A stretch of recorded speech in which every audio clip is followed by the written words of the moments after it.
டிராகனே வெளியே வா. இந்த டைலாக் எத்தனை பேருக்கு ஞாபகம் இருக்குன்னு தெரியல. பட் 90s கிட்ஸுக்கும் ஏர்லி 2 கிட்ஸுக்கும் இந்த டைலாக் வந்து ரொம்பவே பரிச்சயமான ஒரு டைலாக்லாம் நான் சொல்லுவேன். டிராகன் பூஸ்டர் பற்றி தான் இந்த வீடியோவில் நம்ம பார்க்க போகிறோம். வாங்க பார்க்கலாம். Hey everyone, it's me Lord DRX. இனி நம்ம எதை பற்றி பார்க்க போகிறோம்? டிராகன் பூஸ்டரை பற்றி தெரியாத சில இன்ட்ரெஸ்டிங் ஃபேக்ட்ஸ் இந்த வீடியோவில் நம்ம பார்க்க போகிறோம். கரெக்டாக 2006 அப்போ எனக்கு ஒரு 5 வயசு இருந்திருக்கும். ரேண்டமாக டிவி சேனல் மாற்றிட்டு இருக்கும்போது அப்போ வந்து பார்த்தா ஜெட்டாக்ஸில் ஒரு ப்ரோக்ராம் போடுறாங்க. அந்த ப்ரோக்ராம் பேர் டிராகன் பூஸ்டர். ஏன்னா இது குதிரை மாதிரி இல்லாமல் வேகமாக ஓடுது. என்ன கதை ஒன்றுமே புரியல. ஏன்னா அப்போலாம் ஜெட்டாக்ஸில் நம்ம நினச்ச டைமுக்கு ஒரு ஷோ பார்க்க முடியாது. அதே மாதிரி ஃபாலோவும் பண்ண முடியாது. அவங்களோட டைம் டெலிகாஸ்டிங்கு ரொம்ப வித்தியாசமாக இருக்கும். ரேண்டம் எபிசோடாகவே போடுவாங்க. அந்த மாதிரி போடுவாங்க. ஒரு கண்டினியூட்டியே அந்தளவுக்கு நமக்கு தெரியாதுல்ல. அப்போ பட் குழந்தை நமக்கு அப்போ என்ன தெரியும். அப்போ தான் நான் ஃபஸ்ட்டு டிராகன் பூஸ்டர் டிவியில் பார்க்குறேன். அந்த வர ஒரு கேரக்டர் ஆர்த்தா பென்னாக இருக்கட்டும், அவங்க அப்பா கார்னராக இருக்கட்டும், அப்புறம் நம்ம ஷேடோ பூஸ்டராக இருக்கட்டும், முக்கியமாக நம்ம வில்லன் கேங்காக இருக்கட்டும், எல்லாருமே வந்து பார்த்தா ஒரு அப்புறம் இது பார்க்குறோம். பட் கண்ணுக்கு அட்ராக்ஷனாக இருக்குது. ஃபஸ்ட்டு அந்த அட்ராக்ஷன் அந்த அனிமேஷன் தான் நமக்கு ரொம்ப பிடிச்சி போயிருந்த ஒரு விஷயமா இருந்துது. முக்கியமாக தமிழ் டைலாக்ஸ் பயங்கரமாக இருக்கும். டிராகன் பூஸ்டர் ஸ்டோரின்னு பார்த்தா ரொம்ப காம்ப்ளெக்ஸெல்லாம் இல்லாமல் ரொம்ப நீட் அண்ட் கிளியராக இன்ட்ரோலே ஃபஸ்ட்டு சொல்லிடுவாங்க.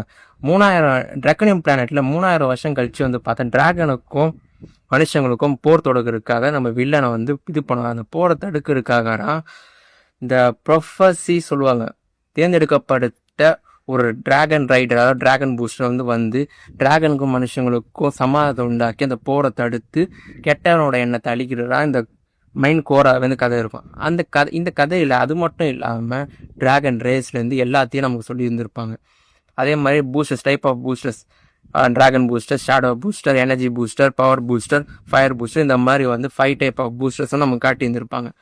முழுக்க ஒரு ரேசிங்காகவும் ஸ்போர்ட்ஸாகவும் கொண்டு போயிட்டு அதில் கொஞ்சம் மாரல் வேல்யூவும் சொல்லி அப்படி தான் இந்த ஸ்டோரியோட மெயின் கோராகவே இருந்திருக்கு. முக்கியமாக திரும்பி சொல்ல அனிமேஷன் குவாலிட்டி பங்கமாக இருந்திருக்கும். இந்த டிராகன் பூஸ்டர் ரேசிங் மட்டும் இல்லாமல் ஃப்ரெண்ட்ஷிப்போட டெப்த்தும் நல்லா நமக்கு சொல்லியிருந்திருப்பாங்க. ஃப்ரெண்ட்ஷிப், பிரதர்ஹுட், ஃபாதர்ஹுட் எல்லாமே நமக்கு இதில் வந்து நம்ம கற்றுக் கொடுத்துருந்துருப்பாங்க. எனக்கு பர்சனலாக இதோட டப்பிங் வந்து ரொம்ப பிடிச்சிருந்துடா நான் சொல்ல முடியும். ஆனால் இவ்வளோ ப்ளஸ் இருந்தாலும் இந்த டிராகன் பூஸ்டரை வெறும் 3 சீசன் 39 எபிசோடோட ஃபினிஷ் பண்ணிட்டாங்க. அது ஏன்னு வந்து பார்த்தா எல்லாருமே ஷாக் ஆச்சு. ஆனால் பட் இது 2004லேருந்து 6 வரை லாங் டைம் ரன் ஷோவாகவும் இருந்த மாதிரி நம்ம ஃபீல் கொடுத்த காரணமே டிஃப்ரெண்ட் சேனலில் ரிப்பீட் டைம்ஸில் போட்டுதான் இருக்கு காரணமே.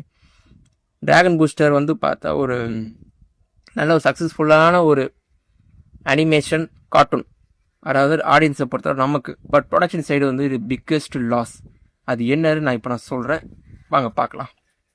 டிராகன் பூஸ்டரோட ரைட்டர் அண்ட் கிரியேட்டர் யாருன்னா ராப் அண்ட் கெவின் ராய். 2 பேராக வந்து பார்த்தா 1999 2000 வரை இந்த இதை ரைட் பண்ணி ரெடி பண்ணி வச்சுருந்தாங்க. ப்ரொடக்ஷன் ஹவுஸ்க்காக ஒரு இது பண்ண ஆரம்பித்தாங்க. பட் யாருமே வில்லிங்காக முன் வரல. ஒருத்தரை தவிர்த்து அவராக வந்து பார்த்தா நெட் காஸ்ட் என்டர்டெயின்மெண்ட். இது வந்து பார்த்தா நெட் வந்து பேசிக்கலி இவங்க வந்து ஒரு மெர்ச்சன்டைஸ் கம்பெனி. இந்த கன்ஸ்லாம் வருது பார்த்தீங்களா, அதோட மேனுஃபேக்சரிங் பண்ணுறா இவங்க முதல் முறையாக சரி அனிமேஷனுக்கு இறங்குறாங்க. அப்போ டிராகன் பூஸ்டர் வந்து 2002 இருந்து ப்ரொடக்ஷன் ஆரம்பிக்கிறாங்க. ப்ரீ ப்ரொடக்ஷன் 2003 வந்து போஸ்ட் ப்ரொடக்ஷன் ஆகுது. 2004 வந்து பார்த்தா இனிஷியலாக வந்து செப்டம்பர் மாதம் இதை வந்து அஃபிஷியலாக லான்ச் பண்ணுறாங்க. டிவியில் எல்லா டிவிலையும் வருது. பட் சில சர்வர் கண்ட்ரிஸுக்கு மட்டும்தான் ஃபஸ்ட்டு வந்து இது பண்ணுறாங்க சிஎன்சி மூலயமா. இதோட அனிமேஷன் வந்து பார்த்து 3D ஃபார்மில் இருக்கிறனால ஒரு எபிசோடுக்கும் 1 மந்த் இங்கே வந்து எடுத்துக்கிட்டாங்க மேக்கிங்க்கே. ஏன்னா வரையணும், அதை வந்து அனிமேட்டாக மாற்றணும், ப்ளஸ் 3D கான்செப்டில் வர கொடுக்கணும்னு சொல்லி. ஆனால் இந்த டிராகன் பூஸ்டர் முழுசாக கம்ப்ளீட் பண்ணாங்களா, அது கூட இல்லை. சீசன் 3 வந்து பார்த்தா நெக்ஸ்ட் சீசனுக்குரிய ஐப்பை பில்ட் பண்ணி தான் ஃபினிஷ் பண்ணாங்க. பட் இதை அஃபிஷியலாக இதை வந்து ஸ்டாப் பண்ணிட்டேன் சொல்லி ப்ரொடக்ஷன் ஹவுஸ் வந்து சொல்லிட்டாங்க. காரணம் என்னென்னா எங்கள் மெர்ச்சன்டைஸ் வந்து போதுமான ப்ராஃபிட்டுங்களுக்கு வரல, சேல்ஸ் ஆகலை. ஸோ வந்து நாங்கள் டிராகன் பூஸ்டர் டிஸ்கண்டினியூ பண்ணுறோம். இதுக்கு மேலே டிராகன் பூஸ்டர் வந்து இந்த எபிசோடும் வர சொல்லி அஃபிஷியலாக வந்து சொல்லி க்ளோஸ் பண்ணுறாங்க. ரீசெண்டாக சம் இயர்ஸ் பிஃபோர் வந்து பார்த்தா டிராகன் பூஸ்டர் லீட் ஆக்டருக்கு வாய்ஸ் கொடுத்த ஒரு டப்பிங் ஆர்டிஸ்ட் வந்து சொல்லிக்கிறாங்க, இதை வந்து நாங்கள் சீசன் 7 வரை பிளான் போட்டு வச்சுருந்தோம். பட் மெர்ச்சன்டைஸ் சரியாக சேல்ஸ் ஆகாதனாலையும் ப்ராஃபிட் வந்து மெர்ச்சன்டைஸ் மூலியமாக எங்களுக்கு கிடைக்காதனாலையும் நாங்கள் வந்து இதை ஸ்டாப் பண்ணிடுறோம் சொல்லி அவங்க சொல்லிக்கிறாங்க. முக்கியமாக அனிமேஷன் கார்ட்டூன்ஸுக்கெலாம், இந்த கார்ட்டூன் மேக்கருக்கெலாம் எதில் இந்த ப்ராஃபிட் கிடைக்க நினைக்கிறீங்க? டிஆர்பி மூலியமாவா? நோ. அவங்களுக்கு கிடைக்கிறது மெர்ச்சன்டைஸ் மூலியமாக தான் அவங்களுக்கு ப்ராஃபிட்டே கிடைக்கும். அதை பற்றி நான் டீட்டெயிலாக நான் சொல்கிறேன் இருங்க. மோஸ்ட் அந்த கார்ட்டூன் ப்ரொடியூஸ் பண்ணுற கம்பெனிஸ்லாம் இருக்கிறாங்க, மேனுஃபேக்சர், அந்த கார்ட்டூன் நெட்வொர்க், இந்த மாதிரி ப்ரொடக்ஷன்லாம் வந்து பார்த்தா டிஆர்பிக்காகலாம் ஒன்றும் அவங்க வந்து கார்ட்டூனை மேக் பண்ணிட்டு கிடையாது. அது மூலியமாக அவங்க எப்படி சொல்கிறது, ப்ராஃபிட்டும் கிடைக்காது. அவங்களுக்கு கிடைக்கிறே இந்த வந்து மெர்ச்சன்டைஸ் மூலியமாக தான். அந்த ப்ராடக்ட்ஸ் வந்து புக்ஸ்னாலேயும் பேக்ஸ்னாலேயும் டாய்ஸ்னாலேயும் ஆக்ஷன் ஃபிகர்ஸ்னாலேயும் இது மூலியமாக மட்டும்தான் அவங்க ப்ராஃபிட் கிடைக்குது. ஆனால் மோஸ்ட் ஆஃப் தி கார்ட்டூன்ஸ் வந்து பார்த்தா அது வந்து சக்சீடாக ஆகுது. எப்படி சொல்கிறது, சக்சீடாக ஆகுது லைக் டிஆர்பி மூலியமாகவும் அதோட கண்டென்ட் பேசப்படுது. பட் அவங்களுக்கு என்ன ப்ராஃபிட் அவங்க மேக்கர்ஸுக்கு இருக்குது, ப்ரொடக்ஷன் ஹவுஸுக்கு இருக்குது. தட்ஸ் வை வந்து பார்த்தா அந்த டிராகன் பூஸ்டர் ஸ்டாப் பண்ணிக்கிறாங்க. ஆனால் இது ஒரு பிக்கஸ்ட்டு பேட் டிசிஷனாக நான் சொல்லுவேன்.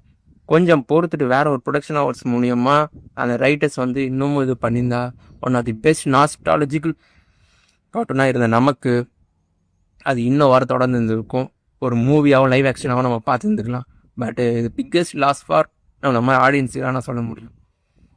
Hope you like this video நான் நினைக்கிறேன். உங்களுக்கு தெரியாத ஃபேக்ட்டுக்கு எனக்கு தெரிஞ்ச நான் சொல்லியிருக்கேன். பிடிச்சிருந்தா நம்ம இதே மாதிரி கண்டினியூ பண்ணலாம் கார்ட்டூன்ஸை பற்றி. ஏன்னா ஏகப்பட்ட கார்ட்டூன்ஸோட இன்ட்ரெஸ்டிங் ஃபேக்ட்ஸோட டேட்டாவும் என்கிட்ட இருக்குது. அது வரப்போகிற வீடியோஸில் நான் உங்களுக்கு நான் சொல்கிறேன். இப்போதைக்கு உங்களிடம் விடைபெறுவது உங்களின் நான் லார்ட் DRX. Bye bye.